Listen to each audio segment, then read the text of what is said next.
to the men that are in the audience. I'll start with the same advice as the kids. Delete the apps off your phone that are useless. Get rid of them. Get rid of the video game apps. Get rid of the Netflix app, the Amazon video player app. Whatever app you have that you use for entertainment, it should be off your device. It should not be there. From now, don't say 1st of Ramadan, alhamdulillah, at least I can finish season 5. Don't do that. Be done with it. Be done with it. No more. No more. Allah Azza wa Jal does not like people who hear a reminder and then they ignore it. And they tell themselves they'll change later. He doesn't like those people. Allah Azza wa Jal describes those people sometimes in very harsh language. People who hear a reminder and they ignore it. وَمَنْ أَظْلَمُ مِمَّنْ ذُكِّرَ بِآيَاتِ رَبِّهِ فَأَعْرَضَ عَنْهَا. Who could be more wrong? Who could be a worse wrongdoer than someone who was reminded of the ayat of his master and he ignored them? He just went ahead. وَنَسِيَ مَا قَدَّمَتْ يَدَاهُ. He forgot whatever's in front of him. In other words, he was irresponsible even though he or she was reminded. So take it seriously. Get rid of the entertainment input. We have to take in the word of Allah, the advice of our Messenger sallallahu alaihi wasallam this month. So that means we have to stop the corrupt input. We have to put that to a halt. Even if you can't stop that for your whole life, at least respect this month enough.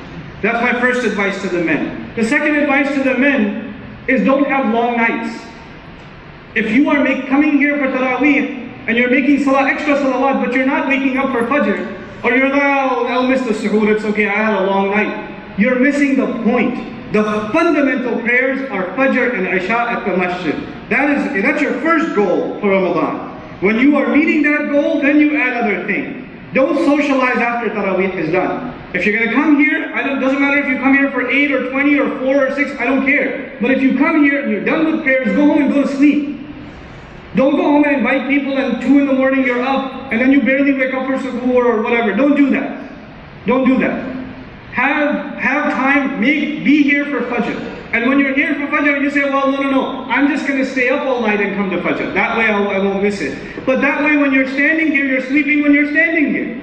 You want to have a real salat. The point isn't just to make it to the masjid and stand there. The point is to be able to have khushu' with Allah. Get proper sleep at night and get here in time for salat and enjoy the Fajr. Make it a goal this year when Allah says وَلِتُكْمِلُوا الْعِدَّةِ, that you should complete the count, that the men in this audience and your boys that are 12 and older especially, bring them with you Fajr and Isha every day.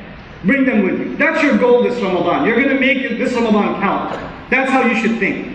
When some of you are commuting, you're coming from different masjids, whatever masjid is close to you, whatever musalla is close to you, Fajr and Isha, Fajr and Isha, Fajr and Isha. Why? Because the Rasul of Allah sallallahu alayhi wa sallam told us that if someone makes the prayer of Fajr and Isha and Fajr in Jama'ah, then it's like they prayed the entire night.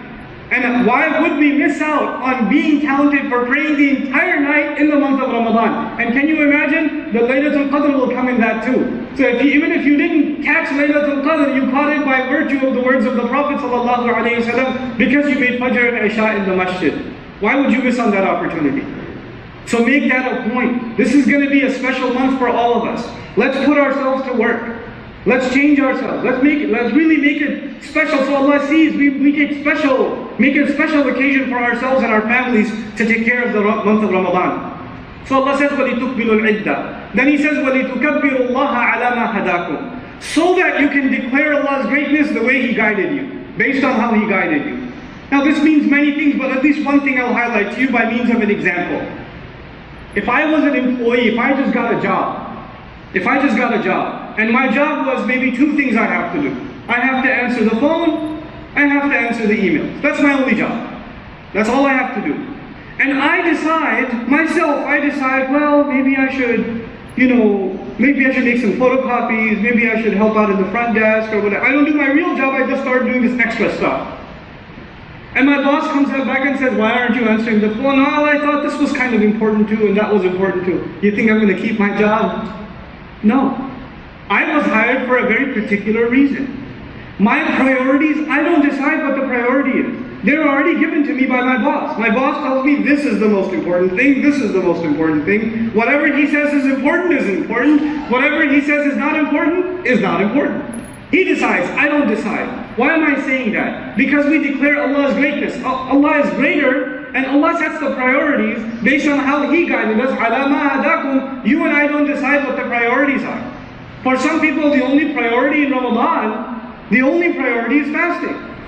Sometimes the only priority is socializing. Whose iftar are we going to tonight? That's the only priority. Who sets the priorities? What makes this month important? If you don't get to go to anybody's house in Ramadan and you still do your prayers right, you fix yourself, you get closer to Allah's book, then you've got the right set of priorities.